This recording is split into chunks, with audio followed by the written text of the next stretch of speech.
Good afternoon to all. Judicial judicial law classes में आपका स्वागत है। आज से अपनी एक आपके एग्जाम की नई सीरीज स्टार्ट होने वाली जो कि अंतर्राष्ट्रीय विधि एवं मानव अधिकार से संबंधित है, जिसका आज हम फर्स्ट क्वेश्चन करने जा रहे हैं। इससे पहले आपसे रिक्वेस्ट है कि चैनल को सब्सक्राइब जरूर करें और वीडियोज को शेयर कर दिया करें। चलिए क्वेश्चन देखते हैं। तो इसमें हम देखेंगे कि अंतर्राष्ट्रीय विधि क्या है। पहले देखेंगे अंतर्राष्ट्रीय विधि क्या है, फिर इसके आधार देखेंगे, इसके स्रोतों पर भी हम बात करेंगे, इसके स्रोत क्या है, और जो निजी अंतर्राष्ट्रीय विधि है वो अंतर्राष्ट्रीय या लोक अंतर्राष्ट्रीय विधि से किस प्रकार भिन्न है, हम इसको भी डिस्कस करेंगे। चलिए इसकी मेन पॉइंट्स देख लेते हैं। मेन पॉइंट्स क्या है इसके क्वेश्चंस के। तो पहले इसमें परिचय देखेंगे, इसकी परिभाषा, आधार देखेंगे अंतर्राष्ट्रीय विधि के, अंतर्राष्ट्रीय विधि के स्रोतों पर थोड़ा चर्चा करेंगे, और उसके बाद अंत में देखेंगे हम कि निजी अंतर्राष्ट्रीय विधि से या किस प्रकार इसकी भिन्नता है लोक अंतर्राष्ट्रीय विधि अंतर्राष्ट्रीय विधि की। तो परिचय में सबसे पहले देख लेते हैं। तो सबसे पहले जो अंतर्राष्ट्रीय विधि के लिए कोई शब्द यूज होता था वो शब्द था राष्ट्रों की विधि, यानी जो सार्वभौमिक विधि थी, यानी कई राष्ट्रों से मिलकर बनती थी, या एक अंतर्राष्ट्रीय विधि के लिए शब्द जो यूज होता था सबसे पहले वो था राष्ट्रों की विधि। यह शब्द मुख्य रूप से प्रमुखता से यूज होता था। लेकिन सन 1789 में बेंथम द्वारा इस शब्द की जगह सर्वप्रथम अंतर्राष्ट्रीय शब्द का प्रयोग किया गया। उसके उपरांत से इस शब्द के अलावा अंतर्राष्ट्रीय विधि के रूप में इसको जाना जाने लगा, जिसका प्रचलन काफी देखने को मिला। और अंतर्राष्ट्रीय विधि के संदर्भ में ऑस्टिन द्वारा भी कुछ मुख्य बातें कही गई हैं। उनके द्वारा कहा गया है कि अंतर्राष्ट्रीय विधि राष्ट्रों की स्वतंत्र सहमति के अनुसार है, यानी उस पर सभी की स्वतंत्र सहमति है। अगर आपस में कई राष्ट्र स्वतंत्र सहमत होकर के कोई विधि के अंतर्गत अपना उपबंध करते हैं तो स्वतंत्रता उनके प्रति, ठीक है, लेकिन इसके प्रति इसकी पालना के लिए कोई अनुशास्त्री नहीं है। यानी उन्होंने कहा है कि एक विधि के लिए उसकी पालन के लिए अनुशास्त्री जो होती है, सैंक्शन जो होते हैं, वो काफी इंपोर्टेंट होते हैं। यानी मान के चलो कि एक एग्जाम्पल लूं कि कोई विधि है चोरी ना करना, यानी चोरी उन्मूलन के संदर्भ में विधि है, ठीक है। तो अगर चोरी उन्मूलन के संदर्भ में विधि लागू की जाएगी तो इसके उपलक्ष्य में इसके दंड के प्रावधान भी यहाँ पर दिए जाएंगे। अगर कोई चोरी करता है तो उसको मुख्य दंड इस प्रकार से दिए जाएंगे, या जुर्माने का प्रावधान किया जाएगा। तो यहाँ पर दंड और जुर्माने इस चोरी संबंधी जो भी कानून है उसकी क्या है, शास्ति है, यानी सैंक्शन है। तो ऑस्टिन ने यही कहा है कि विधि, अगर कोई भी विधि है तो विधि में अनुशास्त्री का होना आवश्यक है, जबकि अंतर्राष्ट्रीय विधि में अनुशास्त्री का अभाव पाया जाता है। तो यहाँ पर एक आलोचनात्मक वर्णन किया है ऑस्टिन के द्वारा अंतर्राष्ट्रीय विधि के संदर्भ में। तो ये था अंतर्राष्ट्रीय विधि का परिचय। अब दूसरा पॉइंट देख लेते हैं अपना, हम इसकी परिभाषा देख लेते हैं। तो कई अर्थशास्त्रियों द्वारा विधि शास्त्रियों द्वारा इसका परिभाषा दी गई है। तो सबसे पहले हम देखते हैं ओपेनहाइम द्वारा क्या कहा गया है इसके संदर्भ में।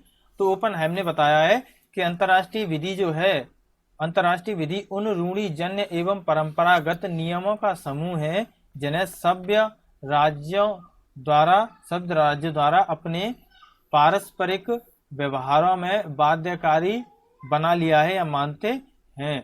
यानी ओपेनहाइम ने कहा है कि अंतर्राष्ट्रीय विधि एक रूढ़िजन्य और परंपरागत विधि है, और जो कुछ राष्ट्रों के या राज्यों के समूह द्वारा, देखो राज्य का मतलब यहाँ पे राष्ट्र से प्रेरित है, ठीक है। अंतर्राष्ट्रीय विधि के संदर्भ में जितनी बार भी राज्य शब्द यूज होगा तो वो राष्ट्र शब्द के परिप्रेक्ष्य में और उपलक्ष्य में प्रयोग होगा, ठीक है। तो उन्होंने यही कहा है कि यह उस प्रकार की विधि है जो रूढ़िजन और परंपरागत है, और कुछ राज्यों के समूह द्वारा उसे पारस्परिक व्यवहार में बाध्यकारी मान लिया गया है या मानते हैं। तो ये ओपेनहाइम ने कहा है। अब लेकिन इस परिभाषा की जो ओपेनहाइम ने परिभाषा दी थी इसकी काफी आलोचना भी हुई थी, क्योंकि एक तरह से इस परिभाषा को पूर्ण नहीं माना गया। यह तरफ पूरी तरह पूर्ण परिभाषा नहीं है, काफी चीजें इसमें रह जाती हैं। तो उसके संदर्भ में जब उन्होंने जो उनकी इंटरनेशनल लॉ कृति थी, जब उन्होंने उसका पुनः संस्करण किया, उसका पुनः प्रकाशन किया 1955 के आसपास, 1955 में ही किया था, तो तब इन्होंने अपनी इस परिभाषा में कई बदलाव किए और इसमें कई चीजें ऐड कर दी थी। तो उन्होंने फिर नई परिभाषा में क्या कहा था ओपेनहाइम ने, तो उन्होंने कहा था कि जो अंतर्राष्ट्रीय विधि है वो ऐसे नियमों का समूह है जो राज्यों के पारस्परिक संबंधों में, यानी नियमों का एक समूह है, ग्रुप ऑफ लॉज, ठीक है, रूल्स का या नियमों का समूह है जो राज्यों के पारस्परिक संबंधों में विधिक रूप से जो संबंध है उनके उनमें विधिक रूप से बाध्यकारी है, संबंधों में विधिक रूप से क्या है, बाध्यकारी है। और उन्होंने कहा कि यह नियम प्राथमिक रूप से राज्यों के संबंध को नियंत्रित करता है।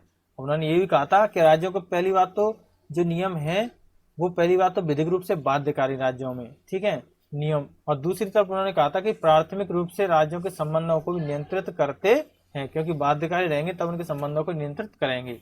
अब दूसरी बात उन्होंने कही है, किंतु केवल राज्य ही अंतर्राष्ट्रीय विधि के विषय नहीं है। अब उन्होंने कहा है केवल राज्य ही अंतर्राष्ट्रीय विधि नहीं है, क्योंकि पहली परिभाषा में हमने राज्यों की बात की कि राज्य स्वतंत्र रूप से नियमों को पालन करते हैं, उनके बाध्यकारी होते हैं, ठीक है, चाहे वो प्राकृतिक नियम हो और चाहे रूढ़िजन्य हो, ठीक है, परंपरागत हो। अब राज्यों की परिभाषा दी थी। अब उन्होंने दूसरी डेफिनेशन में यही कहा है कि किंतु ये केवल राज्यों तक सीमित नहीं है, ये परिभाषा केवल राज्यों का विषय नहीं है। उन्होंने कहा है कि अंतर्राष्ट्रीय संगठन तथा कुछ हद तक व्यक्ति भी अंतर्राष्ट्रीय विधि द्वारा प्रदत्त अधिकारों एवं कर्तव्यों के विषय हो सकते हैं। तो मूल रूप से अपनी नई परिभाषा में ओपनहाइम द्वारा अंतर्राष्ट्रीय संगठन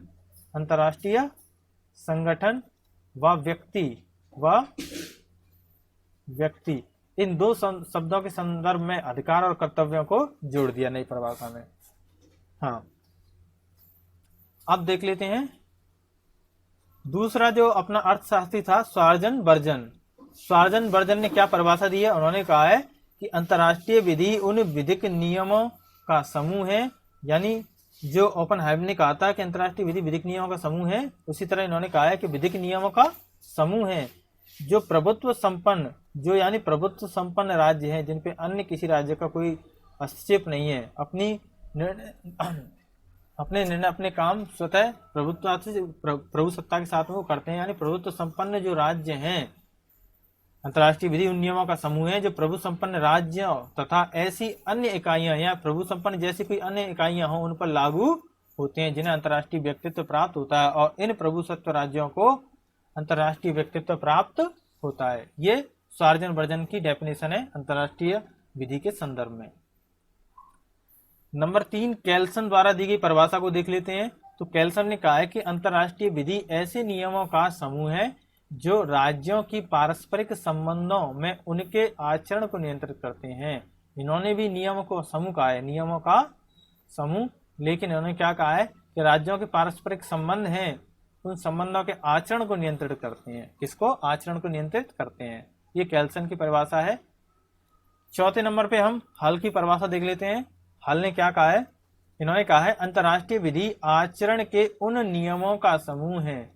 इन्होंने कहा है, पहली डेफिनेशन था आचरण को नियंत्रित करता है समूह, अब उन्होंने पहले ही आचरण के नियमों का समूह है, इन्होंने आचरण इसमें ऐड कर दिया। यानी इसमें जो आपकी केल्सन की परिभाषा थी वो पहले ही ऐड हो गई, यहां से लेकर के आपकी अंतर्राष्ट्रीय आचरण के नियमों का समूह है। उन्होंने कहा नियमों का समूह है जो अंतर्राष्ट्रीय आचरण को नियंत्रित करता है।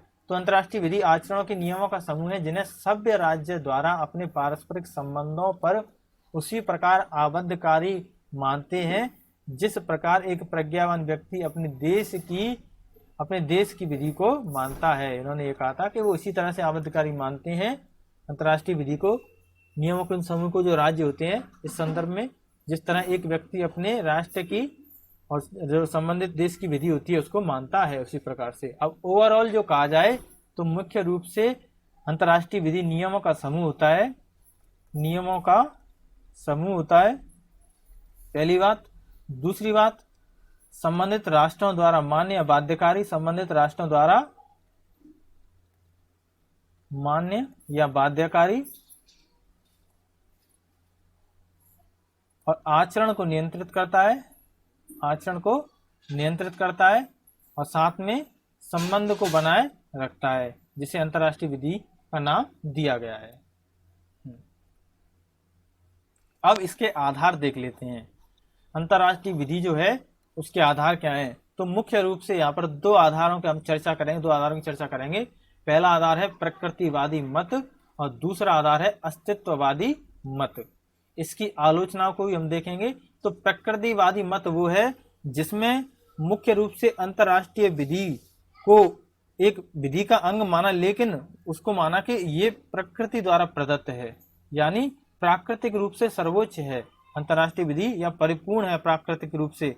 साथ में इसमें यह कहा था, और ईश्वर तथा जो नैतिकता के आधार पर ये चलती है अंतर्राष्ट्रीय विधि, और ये माना कि ईश्वर द्वारा प्रदत्त विधि है, क्योंकि प्राकृतिक यानी प्रकृति में ईश्वर द्वारा प्रदत्त विधि है, और जिसे सर्वोच्चता के साथ साथ डिवाइन लॉ यानी दैवी विधि का भी नाम दिया गया है। और ये सभी व्यक्तियों या शासकों को मान्य है। इस प्रकार की इसमें प्रकृतिवादी मत में इस प्रकार की बातें प्रतिपादित की गई थी।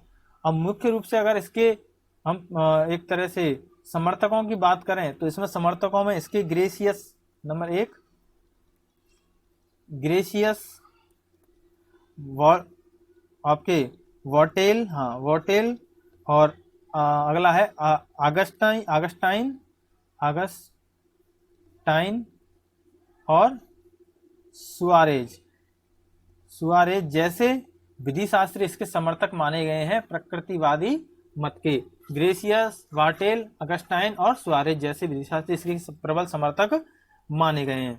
लेकिन इसकी आलोचना भी की है, प्रकृतिवादी जो मत है उसकी आलोचना इस प्रकार से की गई है कि इसकी जो प्रकृतिवादी विधि जो है, प्रकृतिवादी मत जो है, इसकी इस प्रकार से आलोचना की गई है कि इसका स्थायित्व तो नहीं है, यानी अनिश्चित है, निश्चित विधि इसको नहीं माना गया है। फिर भी इसके आलोचकों ने यह कहा है कि अंतर्राष्ट्रीय विधि के संबंध में प्राकृतिक विधि काफी कारगर या सिद्धांत कारगर है।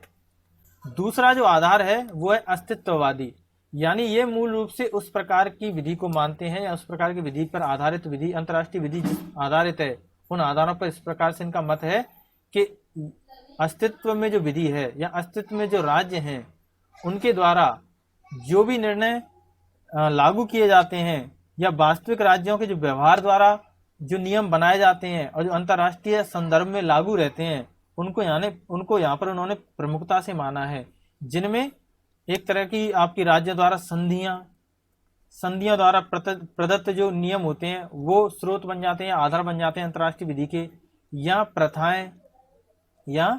प्रथाएं, क्योंकि मूल रूप से इनका अस्तित्व है।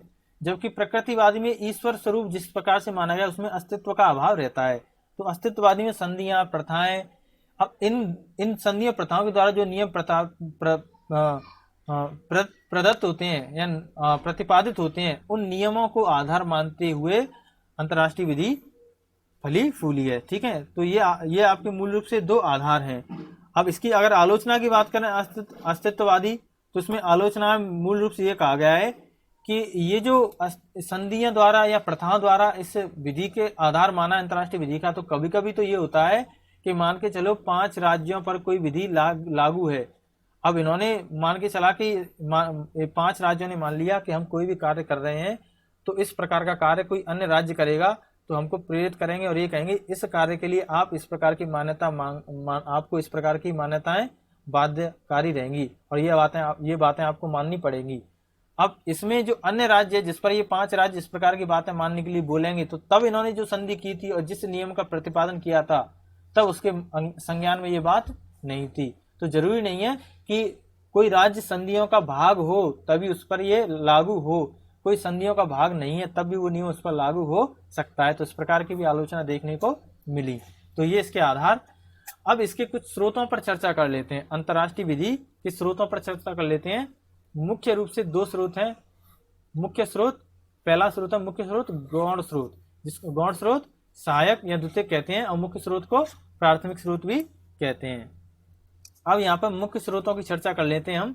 तो पहला इसमें अंतर्राष्ट्रीय संधियां, पहले में आ जाता है आपका अंतर्राष्ट्रीय संधियां, यानी विधि के स्रोत के रूप में जितनी भी अंतर्राष्ट्रीय संधियां होती हैं और उन संधियों में जो भी नियम प्रतिपादित होते हैं वो विधि अंतर्राष्ट्रीय विधि के स्रोत के रूप में कार्य किए या कार्यों में लिए जाते हैं।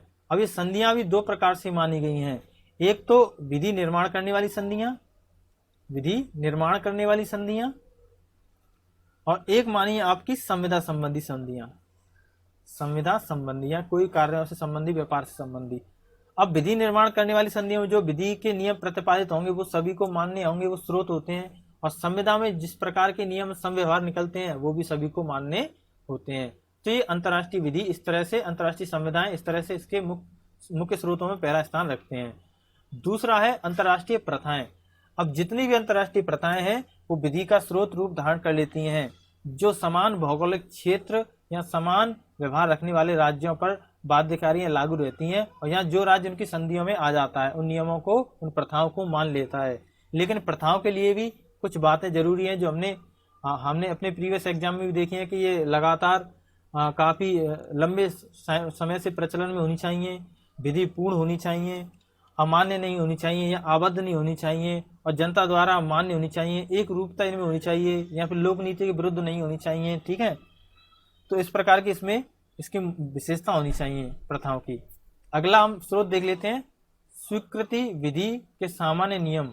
ये आपके राज्यों द्वारा, यानी राज्यों द्वारा जो स्वीकृत विधि होती है, राज्य द्वारा जिस प्रकार की स्वीकृति विधि होती है, अब उस विधि के जितने भी सामान्य नियम प्रतिपादित किए जाते हैं वो अंतर्राष्ट्रीय विधि के स्रोत के रूप में मान लिए जाते हैं। कि मान के चलो किन्हीं राज्यों ने किसी एक विशेष विधि पर अपनी स्वीकृति जाहिर कर दी, अब उस विधि के जो भी सामान्य नियम होंगे वो अंतर्राष्ट्रीय विधि के स्रोत बन जाएंगे, नए आने वाले राज्यों के लिए वो स्रोत का काम करेंगे। पूर्व निर्णय, यानी अंतर्राष्ट्रीय न्यायालयों के जो पूर्व निर्णय होते हैं वो क्या है, विधि के स्रोत के रूप में देखे गए हैं। लेकिन ये जरूरी नहीं है कि पूर्व निर्णय अंतर्राष्ट्रीय न्यायालय जो होते हैं उन पर खुद वो बाध्यकारी हों, वो उनमें समय के साथ में या स्थितियों के अनुरूप बदलाव कर सकते हैं, तो जरूरी नहीं है उन पर बाध्यकारी हों। तो पूर्व निर्णय विधि के स्रोत हैं, लेकिन यहाँ पर जो राज्यों के न्यायालय होते हैं उनको विधि का स्रोत यहाँ पर नहीं माना है, केवल अंतर्राष्ट्रीय न्यायालयों के जो पूर्व निर्णय होते हैं उन्हीं को स्रोत माना है। क्योंकि ये इन न्यायालयों के जो स्थानीय न्यायालय या राज्यों के न्यायालय होते हैं उनके पूर्व निर्णय उस स्थान विशेष से प्रभावित रहते हैं, इसलिए उनको यहाँ पर स्रोत नहीं माना गया है। अगला आपका विधिक रचनाएं, यानी जितनी भी विधि शास्त्रियों द्वारा जिस प्रकार की विधिक रचनाएं की जाती हैं उनमें जिन नियमों का, जिन बातों का प्रतिपादन होता है वो अंतर्राष्ट्रीय विधि के अंतर्गत स्रोत का रूप धारण कर लेती हैं, और यहाँ पर अंतर्राष्ट्रीय स्तर पर उनको स्रोत माना जाता है। ठीक है, अगला है अंतर्राष्ट्रीय संस्थाओं के निर्णय। अब या तो अंतर्राष्ट्रीय संस्थाएं या अंतर्राष्ट्रीय संस्थाओं के अंग। अब इसमें एक चीज जानने योग्य है अंग कि इसको आपका जो अंतर्राष्ट्रीय विधि के अंतर्गत, अंतर्राष्ट्रीय विधि के संदर्भ में न्यायालय संबंधी द्वारा जो अनुच्छेद 38 है, आपका अनुच्छेद 38 है, उसके अंतर्गत इसको विधि का स्रोत नहीं माना गया है। लेकिन फिर भी जो अंतर्राष्ट्रीय संस्थाओं द्वारा जो निर्णित किए जाते हैं, निकाले जाते हैं, प्रतिपादित किए जाते हैं, वो निर्णय अंतर्राष्ट्रीय न्यायालय द्वारा स्रोत के रूप में काम करते हैं। तो ये थे आपके मुख्य स्रोत। अब देख लेते हैं आपके जो गौण स्रोत हैं उन पर चर्चा कर लेते हैं। अंतर्राष्ट्रीय सौजन्य, यानी अंतर्राष्ट्रीय सौजन्य का मतलब ये है कि एक राष्ट्र दूसरे राष्ट्र के साथ जिस प्रकार का व्यवहार करता है, जिस प्रकार के संबंध स्थापित हो जाते हैं एक दूसरे राज्यों में, तो वो विधि का स्रोत का रूप धारण इसलिए कर लेते हैं कि जब कोई अन्य राष्ट्र आएगा तो उससे भी इसी व्यवहार की या इसी सौजन्य की अपेक्षा की जाती है जिस प्रकार का सौजन्य या व्यवहार अंतर्राष्ट्रीय स्तर पर राज्यों ने स्थापित किया हुआ है। यहाँ पर राज्यों के पत्र, जब राज्य एक दूसरे से समव्यवहार करते हैं, पत्राचार करते हैं, तो उन पत्रों की बातें भी विधि के स्रोत के रूप में धारण कर ली जाती हैं। राज्यों के अनुतोष यानी इंस्ट्रक्शन, यानी एक दूसरे राज्य जिस प्रकार के एक दूसरे को इंस्ट्रक्शन देते हैं वो इंस्ट्रक्शन भी आगे चल करके विधि का रूप धारण, विधि के स्रोत के रूप में मान्य हो जाते हैं। तर्क संबंधी, यानी सामान्य नियम तर्क पर आधारित हों, ऐसे नियम ना हो जो सामान्य बुद्धि या तर्क आधारित ना हो, यानी निराधार कहे जा सके। आधार पर, तर्क के आधार पर जो नियम प्रतिपादित होते हैं राष्ट्रों के बीच में, राज्यों के बीच में, वो विधि का स्रोत या रूप धारण कर लेते हैं। साम्य या न्याय के साथ में, यानी साम्य बुद्धि और न्याय के सिद्धांतों को प्रतिपादित करने वाले नियम जो राज्यों के पारस्परिक संबंध के जरिए निकलते हैं या प्रतिपादित होते हैं, वो भी गौण स्रोत के रूप में जाने जाते हैं। अब ये तो आपके स्रोत पर चर्चा कर ली। अगला पॉइंट है अपना अंतर्राष्ट्रीय विधि एवं निजी अंतर्राष्ट्रीय विधि में अंतर। दोनों में अंतर भी देख लेते हैं। तो अंतर्राष्ट्रीय विधि एवं निजी अंतर्राष्ट्रीय विधि में अंतर, तो पहला यह है कि अंतर्राष्ट्रीय जो विधि होती है वो मुख्यतः राज्यों के आचरण को नियंत्रित करती है, यानी जितने भी इसमें संधि राष्ट्र होते हैं उनके आचरणों को नियंत्रित करती है। जबकि जो निजी अंतर्राष्ट्रीय विधि होती है ये केवल व्यक्तियों के आचरण को नियंत्रित करती है। अभी ये अंतर्राष्ट्रीय विधि मुख्यतः तो राज्यों के आचरण को नियंत्रित करती है, लेकिन कुछ हद तक व्यक्तियों के आचरण को भी नियंत्रित करती है। ये चीज ध्यान रखने योग्य है। अगला पॉइंट है अलग अस्तित्व, यानी अंतर्राष्ट्रीय विधि का राज्यों से पृथक राज्यों के समूह द्वारा बना करके एक अलग अस्तित्व रहता है अंतर्राष्ट्रीय विधि का, जबकि निजी विधि का यहाँ पर ये क्या है, राज्य की जो विधि होती है उसी का अंग होता है निजी अंतर्राष्ट्रीय विधि। किसी राज्य की, देश की जो विधि होती है उसमें व्यक्तिगत इसका एक तरह से अंग माना जाता है, यानी निजी व्यक्तियों के संदर्भ में जो विधि होगी वो राज्यों की विधि के अंदर या अंग के रूप में काम करती है, जबकि यहाँ ये अलग अस्तित्व रहता है इसका। तीसरा पॉइंट है मुख्य स्रोत प्रथाएं व संधियां होती हैं इसका। अंतर्राष्ट्रीय विधि का जो मुख्य स्रोत है प्रथाएं और संधियां होती हैं, उन्हीं के जरिए इनके नियम प्रतिपादित होते हैं, जबकि यहाँ मुख्य स्रोत जो होते हैं वो विधानमंडल द्वारा निर्मित होते हैं। अब विधानमंडल या संसद किसी भी देश के जैसे भारत के संसद संबंध में देखें तो विधानमंडल के साथ साथ संसद भी इसका स्रोत हो सकता है। हाँ, अगला है सभी राज्यों के लिए समान। अब जितने भी संधि राष्ट्र होते हैं उन सभी राष्ट्रों के लिए इन अंतर्राष्ट्रीय विधि के जितने नियम होते हैं वो सभी समान रूप से लागू होते हैं, लेकिन निजी अंतर्राष्ट्रीय विधि जो होती है वो अलग अलग राज्यों की अलग अलग विधि हो सकती है। यहाँ पर समान देखने को मिलती है, यहाँ पर सभी राज्यों की अपनी अपनी निजी अंतर्राष्ट्रीय विधि अलग अलग भिन्न हो सकती है। पांचवा पॉइंट है संधिबद्ध राज्यों पर लागू होता है। अब नॉर्मल सी बात है, जो अंतर्राष्ट्रीय विधि होती है वो केवल जो संधिबद्ध राज्य जो होते हैं केवल उन पर लागू होती है, जबकि यहाँ ऐसा नहीं है। यह सार्वभौमिक नियमों को प्रतिपादित करते हैं, यानी ये ऐसे नियमों को प्रतिपादित करते हैं जो सार्वभौमिक रूप से सभी क्षेत्र सभी देशों पर आराम से बिना किसी विवाद के या फिर अवरोध के उनको लागू किया जा सके, जबकि ये किसी स्थान विशेष या राज्य विशेष के नियम होते हैं जिन्हें सार्वभौमिक नहीं कहा जा सकता। तो ये थी आज की वीडियो। आशा करता हूँ आपको वीडियो हेल्पफुल लगे। चैनल को सब्सक्राइब जरूर करें, वीडियोज को शेयर कर दिया करें। Thank you.